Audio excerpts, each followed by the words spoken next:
اللہ کی بارگاہ میں عرض کیجئے. حضرت آدم علیہ السلام فرمائیں گے آج میں تمہاری کوئی مدد نہیں کر سکتا. اللہ نے آج ایسا غضب کیا ہے کہ پہلے کبھی نہیں کیا. تم کسی اور کے پاس جاؤ. اذهبوا الى غیری. اچھا اس سے پہلے حضرت آدم علیہ السلام سے اللہ تبارک و تعالیٰ ارشاد فرمائے گا وامتازوا اليوم ایھا المجرمون. تو آپ نے سورہ یاسین میں پڑھا ہوگا نا کہ اے مجرموں آج کے دن الگ الگ ہو جاؤ. تو حضرت آدم سے کہا جائے گا اے آدم مجرموں کو الگ کر دو, نیکوکاروں کو الگ کر دو. حضرت آدم کہیں گے اے رب العالمین کتنوں میں سے کتنے کو نکالو. سنو ارشاد ہوگا اے آدم ہر ہزار میں سے 999 نکال دو. 999 مجرم ہوں گے, ہر ہزار میں سے ایک اللہ کی بارگاہ میں مقبول ہوگا. جب یہ اعلان ہوگا نا کتابوں میں لکھا ہے کہ لوگ جو ہے غم کے مارے بچے بوڑھے ہو جائیں گے. جب یہ سنا جائے گا کہ 1000 میں سے ایک بخشا جائے گا, حمل والوں کا حمل ساقط ہو جائے گا, لوگ ایسے دکھائی دیں گے جیسے نشے میں ہیں. اللہ اکبر. مفتی صاحب لکھتے کہ کس کس مصیبت کا بیان کیا جائے. گرمی الگ ہوگی, لائن الگ لگ رہی ہوگی, پیاس الگ ہوگی, اور ایک کے بعد ایک مصیبت ہوگی. اور اب آدھا دن گزرنے کے بعد جب حضرت آدم کے پاس جائیں گے آدم کہیں گے کسی اور کے پاس جاؤ, میں آج تمہاری کوئی مدد نہیں کر سکتا. اس کے بعد جب حضرت آدم علیہ السلام منع کریں گے تو اب اس کے بعد وہ کہیں گے کہ ہم کہاں جائیں, تب تم کسی اور کے پاس جاؤ. اب وہ نوح علیہ السلام کے پاس جائیں گے. اہل محشر حضرت نوح علیہ السلام کے فضائل بیان کریں گے, کہیں گے کہ حضور آپ اپنے رب کے حضور ہماری شفاعت کیجیے, وہ ہمارا فیصلہ کر دے. حضرت نوح بھی فرمائیں گے کہ میں آج تمہاری کوئی مدد نہیں کر سکتا. اذهبوا الى غیری. کسی اور کے پاس جاؤ, مجھے اپنی پڑی ہے تو کسی اور کے پاس جاؤ. وہ عرض کریں گے اب ہمیں کس کے پاس بھیجتے ہیں. حضرت نوح فرمائیں گے کہ تم حضرت ابراہیم خلیل اللہ کے پاس جاؤ, وہ تمہاری ان کو اللہ تعالیٰ نے خلقت کا مرتبہ عطا فرمایا ہے, ان کے پاس جائیں گے, ان سے عرض کریں گے حضور کرم کیجئے, ہم بڑے پریشان ہیں, ہماری مدد کیجئے, یہ سارا محشر گھوم رہا ہوگا. حضرت ابراہیم کہیں گے آج میں تمہاری کوئی مدد نہیں کر سکتا. اذهبوا الى غیری. کسی اور کے پاس جاؤ. مختصر یہ کہ حضرت موسیٰ علیہ السلام کے پاس جائیں گے, وہاں سے بھی یہی جواب ملے گا. حضرت عیسیٰ علیہ السلام کے پاس جائیں گے, وہاں سے بھی یہی جواب ملے گا. کہیں گے میں کوئی آج تمہاری مدد نہیں کر سکتا, یہ میرے کرنے کا کام نہیں ہے. آج میرے رب نے ایسا غضب فرمایا ہے کہ پہلے کبھی نہیں فرمایا تھا. مجھے تو اپنی جان کا ڈر ہے, تو کسی دوسرے کے پاس جاؤ. لوگ عرض کریں گے حضور ہم پھر کہاں جائیں, آپ ہی بتائیں. اللہ اکبر. حضرت عیسیٰ روح اللہ نبی علیہ السلام فرمائیں گے تو ان کے حضور حاضر ہو جاؤ جن کے ہاتھ پہ فتح رکھی گئی ہے, جو آج بے خوف ہیں, اور وہ تمام اولاد آدم کے سردار ہیں. تو محمد مصطفیٰ صلی اللہ علیہ وسلم کی خدمت میں حاضر ہو, وہ خاتم النبیین ہیں, وہ آج تمہاری شفاعت فرمائیں گے. انہی کے حضور حاضر ہو, وہ وہی وہاں تشریف فرما ہے. دیکھو میرے آقا وہاں ہے. اب یہ سارا اہل محشر جو ہے وہ ڈھونڈتا نبی پاک کی بارگاہ میں حاضر ہوں گے. اب یہاں میں تھوڑا سا رک رہا ہوں. اب میں بات اپنی بڑی اہم بات کہنے جا رہا ہوں. یہ بات پہلے بھی آپ نے سنی ہوگی اور یہ احادیث کی کتابوں میں موجود ہے کہ محشر کے دن لوگ نبیوں کے پاس جائیں گے اور ہر نبی انہیں کہے گا اذهبوا الى غیری, کسی اور کے پاس جاؤ. اور آخر میں یہ سارے محشر والے گھومتے گھومتے نبی پاک علیہ السلام کے دربار میں آئیں گے. ایک بڑا ریلیونٹ کوسچن ہے, ایک بڑا زبردست سوال ہے کہ جناب کوئی کہہ سکتا ہے کہ جب حدیث میں بتا دیا گیا کہ شفاعت نبی پاک نے کرنی ہے, جب حدیث میں بتا دیا گیا کہ آخری معاملہ سرور کائنات علیہ السلام نے حل کرنا ہے, تو ہم تو قیامت کے دن ڈائریکٹ چلے جائیں گے. اب تو ہمیں پتہ چل گیا, ہم نے بیان سن لیا, ہم نے حدیث کی کتاب پڑھ لی, تو پھر تو کسی اور نبی کے پاس جانے کی ضرورت ہی نہیں ہے. سوال تو بنتا ہے, لیکن اس کا جواب کیا ہے؟ یقیناً آج ہمیں پتہ چل گیا ہے, مگر قیامت کے دن یہ بھلا دیا جائے گا. سارا محشر جائے گا حضرت آدم کے پاس, پھر حضرت نوح کے پاس. یہ ترتیب پوری ہونی ہے. اب دوسرا سوال یہ کہ اس کی ضرورت کیا ہے؟ اللہ کریم نے یہ سب کچھ کیوں کیا؟ رب عز و جل قیامت کے دن جو اٹھتا اس کے ہاتھ میں رپورٹ کارڈ پکڑا دیا جاتا کہ تیرے گناہ زیادہ تو جہنم میں, تیری نیکیاں زیادہ, رب تجھ سے راضی تو جنت میں. یہ اتنا بڑا محشر سجانا کہ جناب نامہ اعمال تولے بھی جائیں گے, نامہ اعمال ہاتھوں میں دیے بھی جائیں گے, پل صراط بھی لگایا جائے گا, میزان عمل بھی لگایا جائے گا. اس کی وجہ کیا ہے؟ سنو, عشق والا جواب سنو. شاعر کہتے ہیں فقط اتنا سبب ہے انعقاد بزم محشر کا. فقط واٹ از دا ریزن, کہتے صرف ایک ہی سبب ہے کہ محشر کی جو بزم سجائی گئی ہے نا, فقط اتنا سبب ہے انعقاد بزم محشر کا. آقا تمہاری شان محبوبی دکھائی جانے والی ہے. دنیا کو بتانا ہے کئی لوگ دنیا میں ایسے تھے جو محبوب پاک کو مانتے نہیں تھے، ان کا کلمہ نہیں پڑھا، نبی پاک کو اللہ کا نبی نہیں مانا، اچھا کلمہ پڑھ لیا پھر بھی نبی پاک کی شفاعت کو نہیں مانتے تھے، پھر بھی نبی پاک علیہ السلام کے مرتبے کو نہیں مانتے تھے۔ جب کوئی عاشق رسول نبی پاک کے گن گاتا تھا ان کو پرابلم ہوتی تھی، ارے محشر کے دن پتا چلے گا۔ سنو بریلی کے تاجدار کیا کہتے ہیں کہ آج لے ان کی پناہ، آج مدد مانگ ان سے، ارے مبارک ہو تمہیں تو آج دنیا میں نبی پاک کو اپنا آقا و مولا مانتے ہو، ان کی شفاعت کے گن گاتے ہو، ان سے محبت کا دم بھرتے ہو، تمہیں مبارک ہو۔ جو نہیں مانتے نا محشر میں سنو انہیں کیا ہوگا، اس دن سب نے ماننا ہے مگر اس دن کا ماننا قبول نہیں کیا جائے گا۔ اعلیٰ حضرت کہتے ہیں آج لے ان کی پناہ، آج مدد مانگ ان سے، پھر نہ مانیں گے قیامت میں اگر مان گیا۔ ہاں قیامت میں تو سارا محشر مان جائے گا، آپ کو پتہ ہے غیر مسلم بھی مان، سب دیکھ لیں گے نا کہ کوئی نبی مدد نہیں کر رہا، یہ آخری نبی مدد کر رہے ہیں، مگر اس دن ان کا ماننا تو قبول نہ کیا جائے گا۔ اللہ اکبر۔ بریلی کے تاجدار امام عشق و محبت کیا خوبصورت بات کرتے ہیں، کہتے ہیں محشر کے دن لوگ نبیوں کے پاس جا رہے ہیں نا، کس لیے جا رہے ہیں، کوئی بات بن جائے، کوئی شفاعت ہو جائے، کوئی حساب کا دروازہ کھل جائے، مگر ہونا کسی کے پاس سے کچھ نہیں۔ اعلیٰ حضرت کہتے ہیں خلید و نجی، مسیح و سفی، سبھی سے کہیں بھی بنی، سب کے پاس گئے نا، کچھ کام ہوا نہیں ہوا، خلیل و نجی، مسیح و سفی، سبھی سے کہیں بھی بنی، یہ بے خبری کہ خلق پھری کہاں سے کہاں تمہارے لیے، گھمایا جائے گا، سب کو پتہ چل جائے کہ میرے محبوب کی شان کیسی ہے، اور کیوں نہ بتایا جائے، کیونکہ اعلیٰ حضرت کہتے ہیں زمین و زمان، وکیل و مکان، ہم آئے یہاں اٹھے بھی وہاں، دہن میں زبان بدن میں ہے جان، ہم آئے یہاں تمہارے لیے اور انشاءاللہ اٹھے بھی وہاں۔ یہ محشر کا جو میدان ہے نا میرے پیارے اسلامی بھائی، یہ نبی پاک کی وہ شان بیان ہو گئی۔ ہم نماز اذان کے بعد ایک دعا کرتے ہیں نا، وَبَعَثْتُ مَقَامًا مَحْمُودًا، اے اللہ انہیں مقام محمود عطا فرما جس کا تجھے وعدہ فرمایا۔ یہ مقام محمود وہ ہوگا کہ سارا محشر نبی پاک کو دیکھے گا کہ اللہ کریم نے اپنے محبوب کو کیا مرتبہ عطا فرمایا ہے۔ مولانا حسن رضا خان صاحب اعلیٰ حضرت کے بھائی ہیں نا، برادر اعلیٰ حضرت ہیں، کیا فرماتے ہیں، دکھائی جائے گی محشر میں شان محبوبی، اس دن دیکھنا ہے، دکھائی جائے گی محشر میں شان محبوبی کہ آپ ہی کی خوشی آپ کا کہا ہوگا۔ اے غلاموں تمہیں مبارک ہو، غلام ان کی عنایت سے چین میں ہوں گے، اور عدو کہتے ہیں دشمن کو، عدو حضور کا آفت میں مبتلا ہوگا۔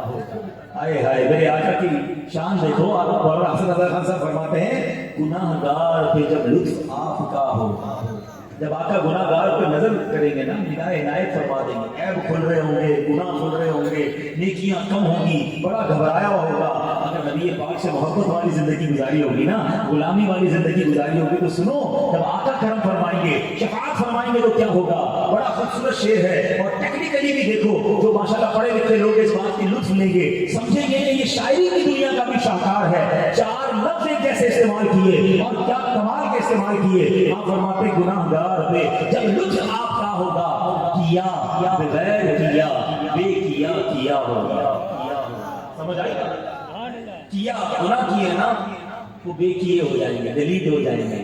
کیا بغیر کیا اور بے کیا، جو نیکیاں نہیں کی ہیں وہ کیا ہوگا۔ یعنی اللہ کی رحمت ایسی ہوگی کہ محبوب جس کی شفاعت فرمائیں گے نا، اس کے گناہ نیکیوں سے بدل دیے جائیں گے۔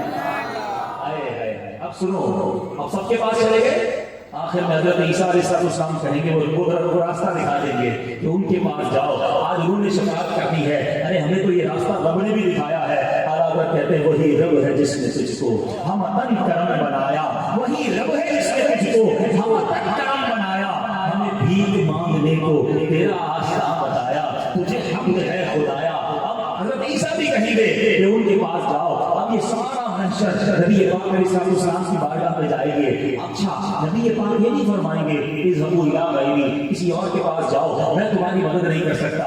نہیں، میرے آقا علیہ السلام فرمائیں گے آ جاؤ، انا لہا، میں اسی کام کے لیے ہوں، انا صاحبکم، میں ہی وہ ہوں جسے تم ہر جگہ ڈھونڈ کر آئے ہو۔ اللہ اکبر۔ میرے آقا سب کو گویا ویلکم کریں گے۔ کیا فرماتے مولانا حسن رضا خان صاحب، کہتے ہیں کہیں گے اور نبی اذهبوا الی غیری، کہیں گے اور نبی اذهبوا الی غیری، میرے حضور کے لب پر انا رہا ہوگا۔